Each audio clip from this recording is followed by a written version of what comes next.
Good morning. Ngasi card message ngasi ko. Ngasi card message se khoi gi rashi gi matung ina ko ka try to katang sok chage try to sidagi sai sai rashi ma pado khala khala ga dumai taro ye ngasi ko. Card tara ni thoi ko rashi tara ni thoi gi ko. Ando khoi ahan bata ko sidai lo tok se mesh le re ko. Number 2 3 4 5 6 7 8 9 10 11 and 12 ko khoi han ba ko khoi han ba se khoi gi mesh rashi yenga se ko mesh rashi gena kai la khe ba mesh rashi gena se da lai se ko aina sum tauge kaina khan ba ko hai thaba ko bo oiro pecha nung sa thada bo oiro ko ke no ma business ma cha ma hoge khotge kaina khalla ga di tauba yai ko se po se ngasi gi na hari mi ngon da khatang ga pi ra ga investment gumba kai gumba oira ga su ko number 2 ko brisha gi su le na ko hari aina khalli ba aina ningi ba mayam se amta phajana taubiyo ko se lai se ko phajana taubiyo pangthokpiyo hadi khandang khallaga leiba nataba ko aina khaliba aina ningiba mayam se phajana pangthokpiba ko aduga mathangi sina khoigi mithun rashi gi oina sida leise ko hadi worries kari kra mayam loi thado aduga leino ko tawdori ba chatori ba thabak to oigani haina khala do man chatpiyo ko karkat ki oina sida leise leino ko kai gano lan gano haina harase ko migi mabuk nana ba thabak su tawgano migi mabuk nana wa su nga gano ko sida leino ko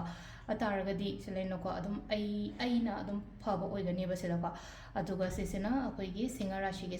gi oina haraga di sila ise ko hadi guide kumba kai gumba guidance kumba kai gumba dumaina follow gumba to biyo ko thabak to gumba tamda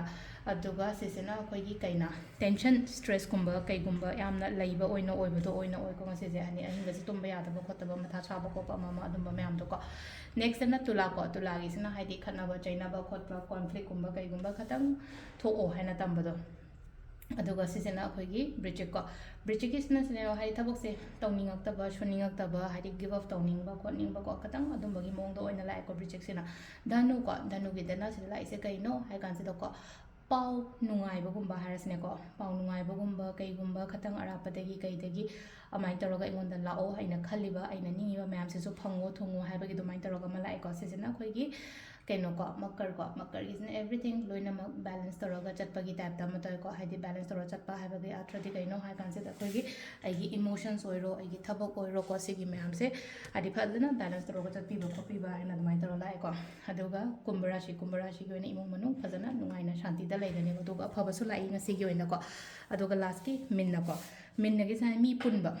punba khotpa ma dumai taro pi ko mi punba oiro khatang mapani pan thok tana ko tana ngasi gi numit se ko adu sid leire ko rashi gi matungina tarot card reading ma'am thank you